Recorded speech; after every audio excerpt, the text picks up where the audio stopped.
Good morning, you wonderful people. The lightning rounds, they're designed to wake you up. They're designed to wake me up, frankly. We're going to have a lot of fun with the lightning rounds this morning.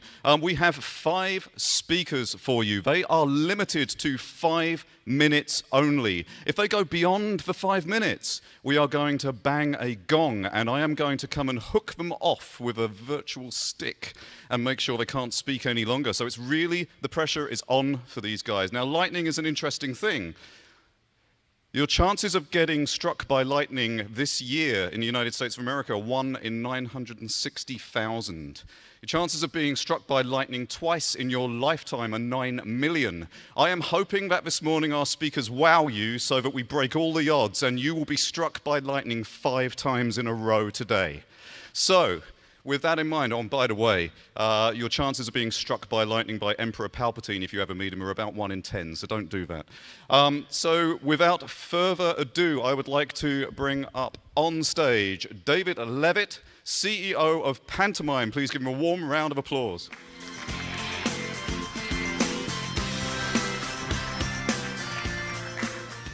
Good morning. Isn't it great that consumer augmented reality has arrived so far ahead of schedule? Michael Capps, our AR/VR Day MC, predicted back in February that consumer augmented reality would be arriving maybe 5 years from now. And the reason so many people were wrong is when you say interactive virtual reality, they assume a surround headset that's got that blocks out the world, that's stereo, that's wide angle. And to make that work for augmented reality, you'd need a headset that's more than twice as complicated. And yes, they thought, well, it might take a company like Magic Leap or Apple $1 billion in 5 years to achieve it. But of course now a quarter of a billion people are playing in augmented reality every day and loving it, even though it's a very primitive form of it. So that's the thank you, Pokemon Go. And it's been great for our company, Pantomime, because we have a platform, a networked platform for advanced augmented reality that includes all mobile devices, PCs, Macs, and an increasing number of VR headsets, and lets consumers interact. Can we cue the video?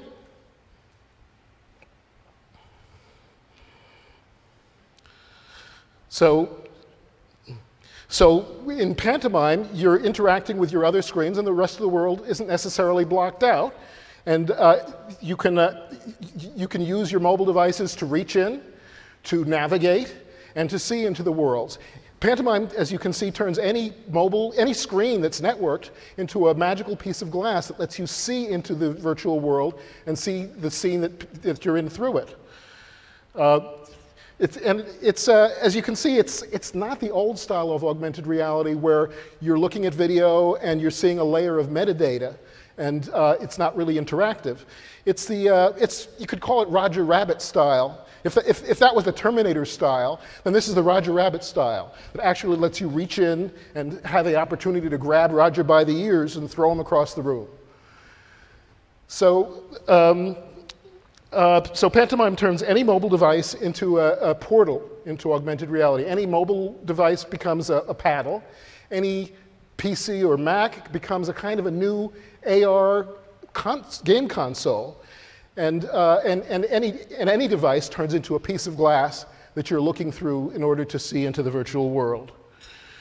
It's also a new kind of AR, much more advanced than just the rear-facing cameras that you have come accustomed to in Pokemon Go, because you've got 3D models of your hands and your devices, your PCs, your tablets, your floor, your table, that make the world work. When you balance a mobile device on a table in a Pantomime world, you actually feel it. It's a virtual table, and even if you're holding it there, you feel it hitting the table when you rock it. And when you grab a mobile device and swing it, you grab it by your thumb against the screen, and you swing it, it's got realistic physics. You see your hand, everyone you're there in the virtual world with sees your hand, and it's got realistic physics for you to hit a ball or pet a creature. And most importantly, it's mobile and portable. If you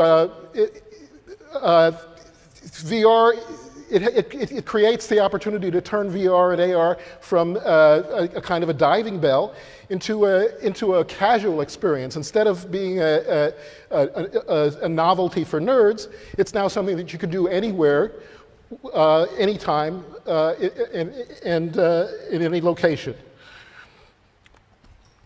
VR companies love this because they have a real problem onboarding people. Pantomime worlds that include both people who have headsets and people who don't wind up being a perfect onboarding process for VR companies. Now, instead of being a brand new technology, it's a way to take an experience that 1 billion people might already love and say, hey, here's a way to expand your field of view and see it in wide angle and stereo.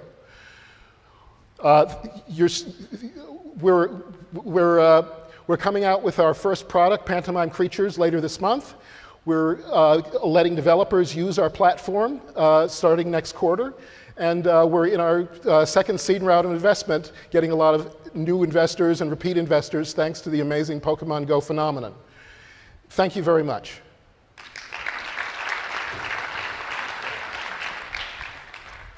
Thank you, David. Fascinating. And he had 2 seconds left. Brilliant timing, David.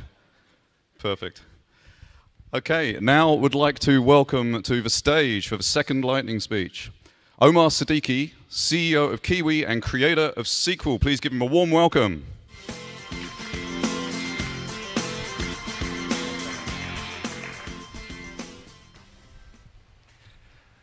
Hi, everyone. I'm here today to talk about bots, and specifically Sequel, which is our platform for media, entertainment, and game-related bots, and the lessons that we're learning from it. We started working on the project about a year ago, and what we were fascinated by was the creative opportunity to engage users in a messaging space in which they've traditionally, well, traditionally being 3 years long or 2 years long, but where they've traditionally only connected with their friends and family. So this is a space where people are having intimate conversations.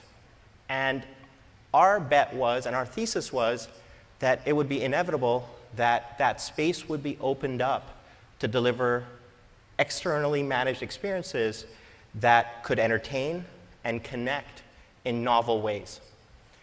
We wanted to take our backgrounds in interactive storytelling, building story-based games for Facebook and iOS and Android, and really deploy that against building the next generation of entertainment experiences in conversational media. We opened up our platform about 6 months ago to creators and developers, and so anyone could go on and start building the experiences at www.onsequel.com. And then about 3 months ago, we have been launch partners to Facebook and Kick as they opened up their platforms. At this point, there's thousands of these bots out in the wild, but you have to keep in mind that the entire medium is only 3 months old, right? So 3 months into the Facebook app ecosystem, we were still all throwing sheep at each other or sending virtual hugs. Or in the case of the iOS ecosystems, we were showing off our cracked screens to each other. And so it's very early days here, but there are signs of life that are really exciting. The experiences that work are the experiences that connect people to someone or something that they really care about. So whether that is an artificial personality, aka a well-crafted character in an interactive story, or it's a passion through which you are engaging people and connecting them to other people who are similarly motivated, this space is reserved for things that people really care about. And so for us as games people, what is the opportunity here? Number one, this is an opportunity to really lead the charge in a brand new medium for entertainment. We're seeing trivia, quizzes, interactive stories, aka interactive fiction, choose your own adventure, even puzzle games with a strong narrative component as new types of game experiences that are being delivered here.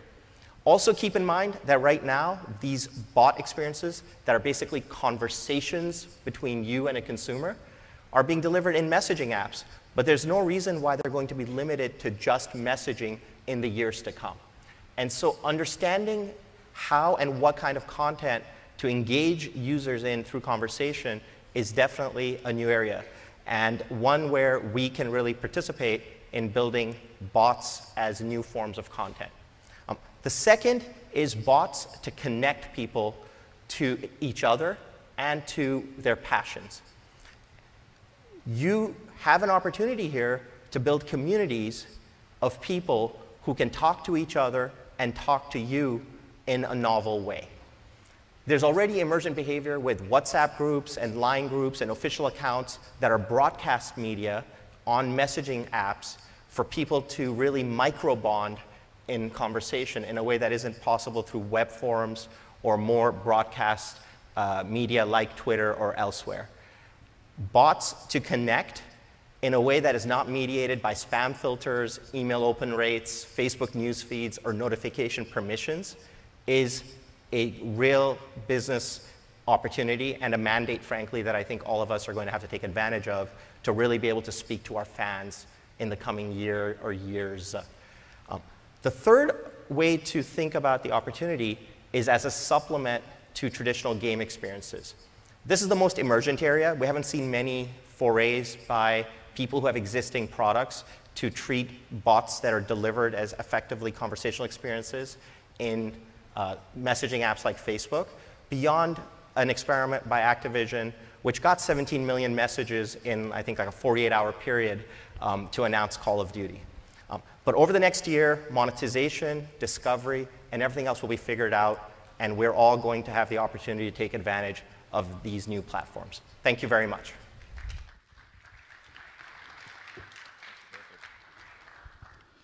Thank you, Omar.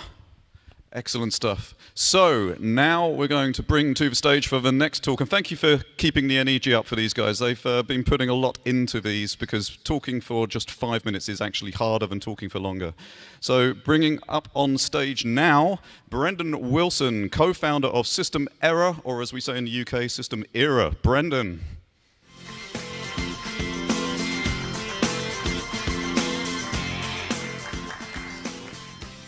Thanks, Stewart. I think we'll institute a rule at System Era that we have to pronounce our name with a British accent from now on.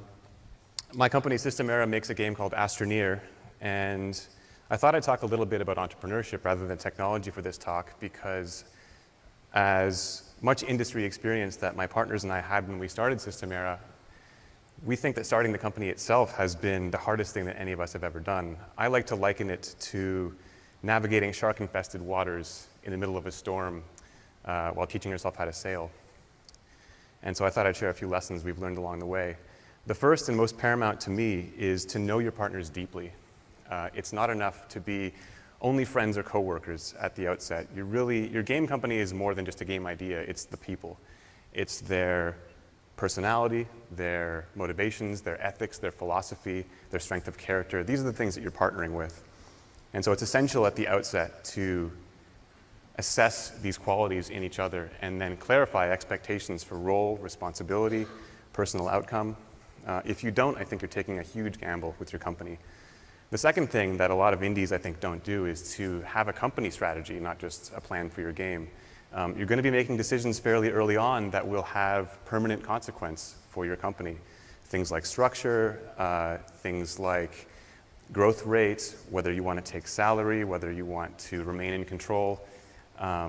This affects your conduct when you're negotiating with external partners or potential funding sources, and it will help smooth the path tremendously if you all have a roadmap that you can agree upon.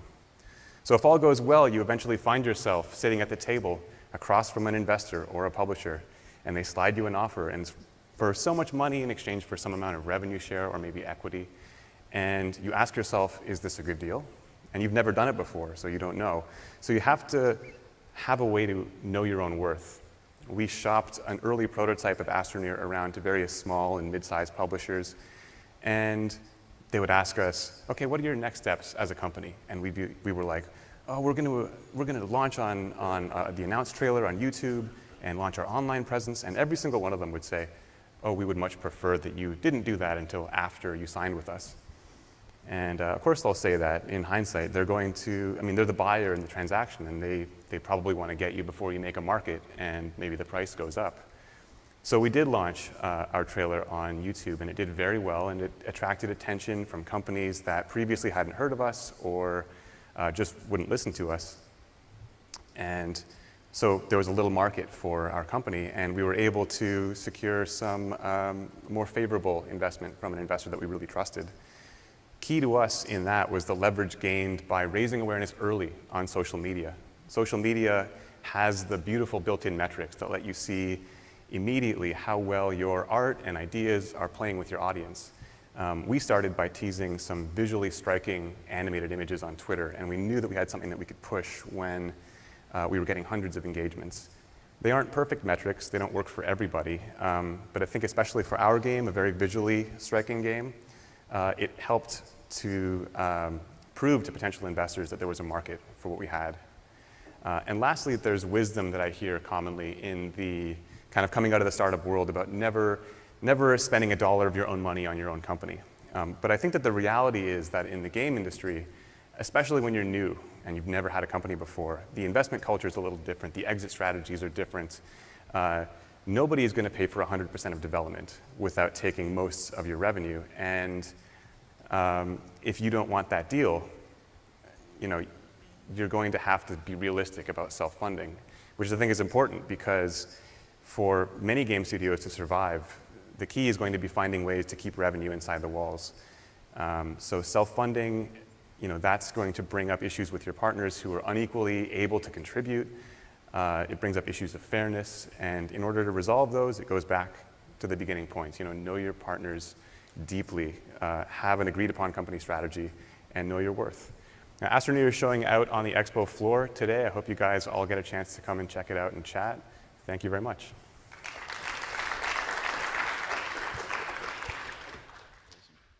Great job, Brendan. Thank you. And now for our next lightning round, I would like to bring up on stage Jay Mattis, co-founder at High Horse. Please give him a warm welcome.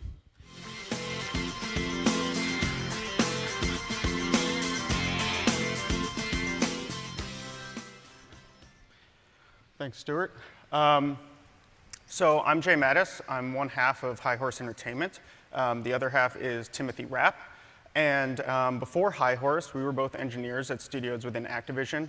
We worked there for a combined 20 years or so, shipped about 15 titles. Most are various incarnations of Call of Duty, Guitar Hero, and Tony Hawk. And now we've started High Horse to create online competitive console games. So we're working on our first title right now. It's called Disc Jam. It's actually here at the conference, so I invite you to come check it out. And I wanted to share with you some of our experience transitioning from a team of 200 to a team of 2, and some of the lessons that we learned along the way that I think are sort of critical to the success of our approach. So on the development side, Tim and I always try to keep in mind that games are never finished or they never feel done. You can always add more content, social features, peripheral features. You can patch things in post-ship. So I think it's pretty rare these days that a developer releases a game and it really feels complete, at least to them. And so the tendency is always to add more, and I think that that's directly at odds with our economic reality, which is that we know that every day we're spending working on a game is more money that we'll need to recoup if we're going to be able to afford to do it again and make another title. So our jobs, first and foremost, are to figure out exactly how much time that we can spend, and then figure out how to use that time as productively as possible. So our solution to the latter half of that is to build technology first. We've been making online games for a while, so we know that a lot of the development time goes into these sort of micro technologies, like your netcode and your matchmaking and parties and invites and split screen and all of this. And so we spent about a year just working on some of this stuff before we ever had a particular game in mind. And I think just as important as the things that we are building are the things that we don't. So we're very selective about the third-party technology that we integrate. Our criteria for this is pretty much one, that we want to be confident it's going to be around for a long time. And number two, it needs to be customizable enough that we don't feel like we're going to outgrow it and need to ditch it later. So the first piece of this for us is Unreal Engine 4. That's sort of a no-brainer. We knew that we wanted to target consoles, high-end graphics at 60 frames per second. We also knew that full engine source was going to be really important to us. So for example, we build our own netcode. We know that's sort of fundamental to the way that games feel and play online. And because we had that full source, we were able to piggyback on top of Unreal's native networking and still reap all the other benefits that it has to offer. For our online platform services, that's something that we probably could have built ourselves, but what we can't afford to do is have half the company acting as database administrators post-ship, scaling servers up and down, monitoring metrics. So for that, we've partnered with GameSparks. They have a tremendous platform because they give you a database. You can write whatever you want in whatever structure you want. And so they take care of the technical details and scaling it, and they give us the full control over exactly what we want it to be for our game. And that's been critical for us. And so now we're in a really good place, right? Because we have our engine team, and they're working on what they're working on and improving the engine. We have our online platform services team. They're improving things. We have the pieces that we built. And so with all of that, we were able to take Disc Jam from initial concept to Greenlight and Greenlight trailer to first playable at Indiecade, all in the span of 8 weeks. And that was actually 8 weeks half-time because we were contracting 40 hours a week to pay the bills. So luckily, I think it was received pretty well. It resonated with people. And because we had all that tech there, we were able to then spin that into online playtests right away. So that's still going on today. People go on our website. They put in their email. They get a Steam key email to them. And we have over 100,000 people who've signed up through organic growth alone. And that's really done 3 things for us. One, it's given us a direct line of communication to people who have explicitly expressed interest in our game. Number 2, it's allowed us to build a community, which is really critical for an online game. And number 3, it's bolstered our numbers in another way because now we essentially have a QA department. You know, we have a game that requires up to 4 players, and there's only 2 of us. So getting bodies to help us test has been really important. And so all said and done, I think Disc Jam will have been in development for around 12 to 18 months. Because we've only put sweat equity into it, we'll be profitable from the first copy that we sell. And I think by leveraging our existing content, technologies, and partnerships, the goal is to be able to make our second game in half that time. So we'll see how it goes. We'll keep you posted. Come check out Disc Jam. Thanks so much.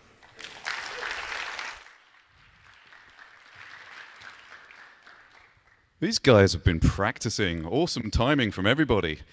So just for our last lightning round talk, I would like to bring up on stage Dima Veryovka, co-founder and creative director of Colabee Studios. Please give him a warm welcome.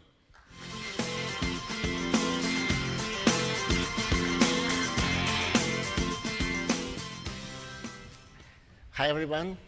I'm very excited to be here. And today I would like to share something very special, something that we're really passionate about at Colabee. The games that we're making, it's the games that celebrate world cultures. Every time when I say something like that, people are like, are you serious? Did they understand it right? I'm here to explain you really quick. So our background, our story, this company was started by Sean Vesey and I with the goal of make meaningful games. Why are we doing that? We've been in a production of different big budget games for a long time. But at the end of the day, you're asking yourself, are you still passionate to do something like that? Are you wanting to continue to do these big title games? Especially when you look at the TV and hearing news, what's going on right now in the world. Our world is a very fragile place right now. Every morning we wake up and it's some kind of a news, maybe not every morning, but very often, like every week, you hear it's terror attack here, something like a refugee camps. So it's so much problems. And we look at that and thinking like, is it possible us leveraging our skills to do something special, to really try to change the world? Maybe sounds ambitious, but can we at least bring people together, bring families together, connect them together? To us, it's like, becomes very critical because we all have families, and that's something that we wanted to do. And especially, we believe, like, is it possible to make the games that help us to understand who we are as a people? Because without that, is it worth even to live? We believe, like, to understand who you are and to understand your strengths and weaknesses is very key to your success. And of course, we wanted to build a successful business. Because making games and continue making games, if your business not healthy, it will be really hard. And the game that kind of gave us answers to all these questions. That was this very special game for us is Never Alone. Never Alone, that's the game that was done with the Eline Media and Alaska Native people. We worked together, we worked collaboratively. That's a new way of making games. We went to Alaska so many times, more than a dozen times, to learn from these people. We become students of this culture. And we believe because we're making not some kind of a fantasy world, we make a game about real people, for us it's the only way to make the most authentic and right game. These people, without these people, it would be impossible to make the game and to reach and achieve what we achieved. This game was downloaded more than 2.5 million times. We won a lot of awards, including British Academy Awards and Game of the Year. But the most important recognitions to us came when we sat together. And with this person, he is a teacher in Alaska, and he said, like, this game makes me proud to be Alaska Native. You changed my whole perception about like what video games is. I wanted to teach my kids with this game. So to us, that's something that we never achieved before. That's a very, very special achievement, and we want to continue to do that. Our next game is a Forest Song. Forest Song is a game about, it's kind of a personal to me because it's a little bit about my background, not about my heritage. And that's the story about people of Polysia. Polysia is the region that spans all the way from Ukraine, Poland, Belarus, and Russia. And it's people with incredible, like, rich mythologies there. These people develop very special relationship with the forest, and that's the story that we're gonna tell. Because they treat the forest differently. They treat it as something alive. They can speak to the trees. They can communicate with spirits. And for us, it's something very, very interesting, and we think it's worth to tell that story to the white audience. We're building the same relationship with a university that help us to go and set up the expeditions in Ukraine. We interview people. So we're making all the same things what we did with Alaska Native. And the question is, why are we doing that? Because we believe that's the thing what we have to do. It's incredibly enriching, but at the same time, we believe walls not going to help us. We have to build bridges to the people. We have to tell their stories in order to understand them better. Thank you so much.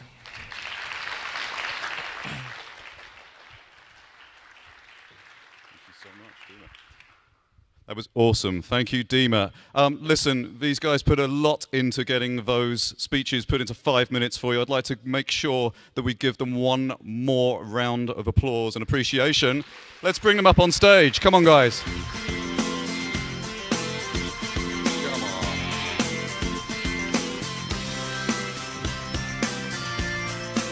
on. Your lightning round speakers, everybody. Thank you so much. Enjoy the rest of GamesBeat.